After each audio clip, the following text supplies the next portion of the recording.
2026 is already shaping up to be a year of constant surprises and chaos. Before I entered public life, I trained as a physicist. And in times of profound flux, I returned to some of the fixed principles that explained how forces act upon the world. And one stands out, Newton's third law of motion. For every action, there is an equal and opposite reaction. In physics, this law is a stabilizing principle. In geopolitics today, it is a destabilizing factor. We are living in a world where actions, especially reckless ones, are provoking dangerous reactions. And unlike in physics, these reactions are not symmetrical or predictable. They are being multiplied by geopolitical divisions and magnified by an epidemic of impunity. The law of power is prevailing over the power of law. International law is trampled. Cooperation is eroding. And multilateral institutions are under assault on many fronts. When perilous actions do not meet adequate reaction, the system destabilizes. And impunity is driving today's conflicts, fueling escalation, widening mistrust, and kicking the doors open for powerful spoilers to enter from every direction. Meanwhile, the slashing of humanitarian aid is generating its own chain reactions of despair, displacement, and death. At the same time, inequalities are deepening and roiling societies. And climate change is the most literal and devastating illustration of Newton's principle. Every action that hits the planet triggers a ferocious reaction. Storms, wildfires, hurricanes, droughts, rising seas. And then there is technology. We are witnessing perhaps the greatest transfer of power of our times. Not from governments to people, but from governments to private technology companies. And when technologies that shape behavior, elections, markets, and even conflicts operate without guardrails, the reaction is not innovation, it is instability. As I look across the spectrum of global challenges, one truth becomes unmistakably clear. Our system of global problem-solving face a reckoning. Those systems are out of time. They still reflect the economic and power structures of 80 years ago. But the world is moving on. Every day, the share of global economic activity by the traditional group of developed economies recedes, quietly, gradually, but undeniably. And every day, emerging economies expand in scale, in influence, and in confidence. Every day, the dynamism of South-South trade further outpaces traditional North-North flows. Yet, our structures, our institutions, our assumptions, our habits of cooperation remain tethered to another time, and these must change. Our structures and institutions must reflect the complexity and the opportunity of these new times and realities. Global problems will not be solved by one power calling the shots, nor will they be solved by two powers carving the world into rival spheres of influence. It is important to accelerate deliberately and with determination multipolarity, one that is networked, inclusive by design, and capable of creating balance through partnerships. Partnerships in trade, in technology, and in international cooperation. But multipolarity by itself does not guarantee stability or peace. Europe, before the First World War, was multipolar.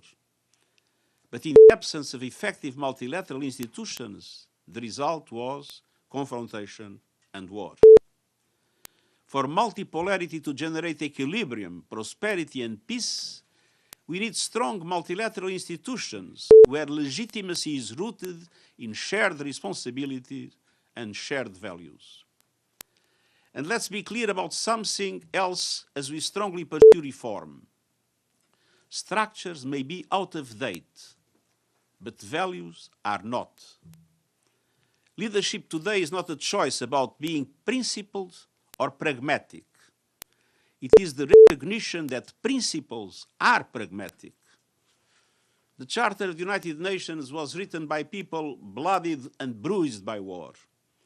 They understood that the values enshrined in our founding documents were not lofty abstractions or idealistic hopes. Those values are sine qua non of lasting peace and enduring justice. Values matter, and people are risking everything to make those values real.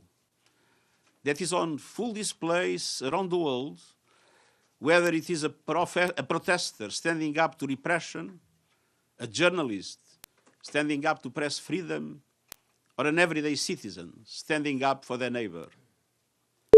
Despite all the hurdles, the United Nations is acting to give life to our shared values, and we won't give up. We are pushing for peace, just and sustainable peace rooted in international law, peace that addresses root causes, peace that endures beyond the signing of an agreement. We are pressing to reform and strengthen the Security Council, the only body with a charter-mandated authority to act on peace and security on behalf of every country. But there is no lasting peace without development. And we are acting to accelerate progress on the Sustainable Development Goals and insisting on reform of the global financial architecture. And that includes ending the crushing cycle of debt, tripling the lending capacity of multilateral development banks, and ensuring developing countries just participation and real influence in global financial institutions. On climate, we recognize the overshoot of global temperatures about 1.5 degrees threshold, and that it now requires an overshoot of ambition, starting with deep emissions cuts this decade and a just, orderly, and equitable transition from fossil fuels to renewables. And we are demanding for greater support for countries already confronting climate catastrophe, expanding early warning systems, opportunities for nations rich in critical minerals to climb global value chains. And on technology, we are working urgently to help craft a framework for governance through a global dialogue here at United Nations, the new International Scientific Panel on AI, and enhanced capacity support for developing countries. I will soon submit to the General Assembly a list of 40 names of proposed panel members. And I'm also calling for the creation of a global fund for AI capacity development with a target of $3 billion US. As we begin this year, we are determined to choose actions that generate concrete and positive reactions as called for in Pact for the Future. Reactions of peace, of justice, of responsibility, and of progress in our troubled times. In your speech, you said global problems will not be solved by one power calling the shots. Who is that directed to? And with tensions rising again between the US and Iran, what efforts have you made to try and calm the situation? In the present moment, it is clear that the most powerful of the countries in the world is the United States. Obviously, we see, and many see, in relation to the future, the idea that there are two poles, one centered in the US and one centered in China. That was the second reference I made. And my point is, if we want a stable world, if we want a world in which peace can be sustained, in which development can be generalized, and in which, in the end, our values will prevail, we need to support multipolarity. We need to support a dense relation, set of relations among different countries. And I see with a lot of positive expectations. Recent trade agreements, you had EU with Mercosur, you had EU with Indonesia, EU with India, you had Canada with China, you had UK with China. So it is this network in trade, this network in technology, this network in international cooperation among a progressively larger group of countries and entities in a true multipolar world that, in my opinion, can create the conditions for strong multilateral institutions and for a world in which the values that are the values of the Charter of the United Nations can prevail.